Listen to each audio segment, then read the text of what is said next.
గౌరవ ముఖ్యమంత్రి వర్యులు శ్రీ నారా చంద్రబాబు నాయుడు గారు, గౌరవ ఉప ముఖ్యమంత్రి వర్యులు కొణిదెల పవన్ కళ్యాణ్ గారు, మన దేశ ప్రధానమంత్రి వర్యులు శ్రీ నరేంద్ర మోడీ గారి యొక్క సహాయ సహకారాలతో అద్భుతమైన పాలనని ఆంధ్రప్రదేశ్ ప్రజలందరికీ కూడా అందిస్తున్నాం.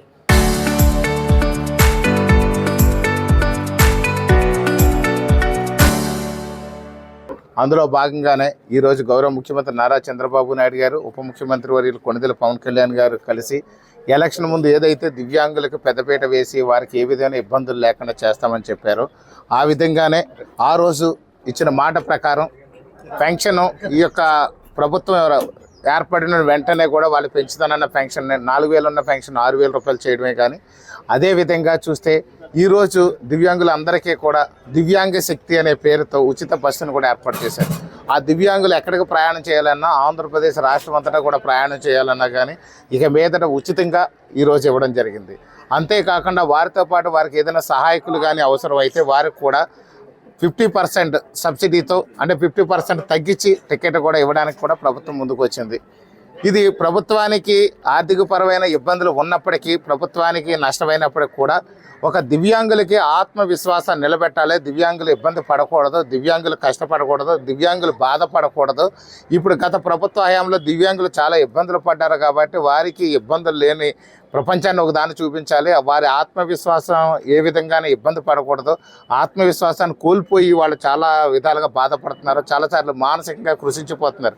అటు శారీరకంగా ఇటు మానసికంగా కృషించిపోయినటువంటి సందర్భాలు అన్నీ చూసినటువంటి గౌరవ ముఖ్యమంత్రి నారా చంద్రబాబు నాయుడు గారు దివ్యాంగులకి మనం ఏ విధంగా సహాయం చేయగలం అనే విషయం మీద ఆయన సుదీర్ఘంగా చర్చించిన మీదట పెన్షన్ పెంపుదలతో పాటు వారు ఎక్కడికైనా బంధువుల ఇంటికి వెళ్ళాలన్నా, లేకపోతే హాస్పిటల్కి వెళ్ళాలన్నా, ఏదైనా తీర్థయాత్రలకు వెళ్ళాలన్నా, లేదా మిత్రుల ఇంటికి వెళ్ళాలన్నా ఈ యొక్క ఆర్థికపరమైన ఇబ్బందులు వారికి అడ్డొస్తున్నాయి. కాబట్టి అందువల్ల ఉచిత బస్సులో వారు ప్రయాణం చేయడమే కాకుండా వారి సహాయకులు కూడా ప్రయాణం చేసే విధంగా ఈరోజు ప్రభుత్వం బాధ్యత తీసుకుని ఈ యొక్క ఆర్థికంగా ఎంతో ఇబ్బందులు ఉన్నప్పటికీ కూడా అది భారమని భావించకుండా దివ్యాంగుల పట్ల బాధ్యత అని చెప్పేసి గౌరవ ముఖ్యమంత్రి నారా చంద్రబాబు నాయుడు గారు, ఉప ముఖ్యమంత్రి వర్యులు కొణిదెల పవన్ కళ్యాణ్ గారు సమర్థవంతంగా నిర్ణయం తీసుకుని ఈరోజు అమలు చేశారు.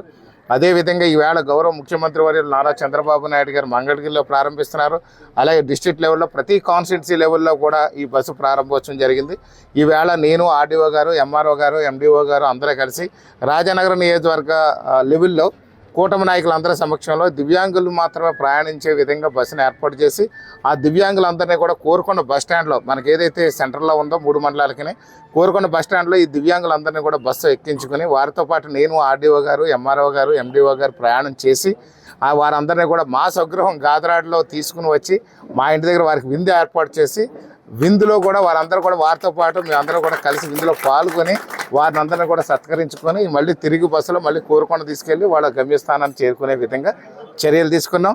ఇది కూటమి ప్రభుత్వం యొక్క విజయం, కూటమి ప్రభుత్వం చేస్తున్నటువంటి బాధ్యత, కూటమి ప్రభుత్వం చేస్తున్నటువంటి సంక్షేమం అని చెప్పి సందర్భం తెలియజేస్తూ మరొకసారి గౌరవ ముఖ్యమంత్రి నారా చంద్రబాబు నాయుడు గారికి, ఉప ముఖ్యమంత్రి కొణిదెల పవన్ కళ్యాణ్ గారికి, మన ప్రధానమంత్రి వర్యులు మోడీ గారికి నా ప్రత్యేకమైనటువంటి ధన్యవాదాలు తెలియజేస్తానని దివ్యాంగులందరి తరఫున, రాజానగరం నియోజకవర్గ ప్రజలందరి తరఫున, అదేవిధంగా ఈ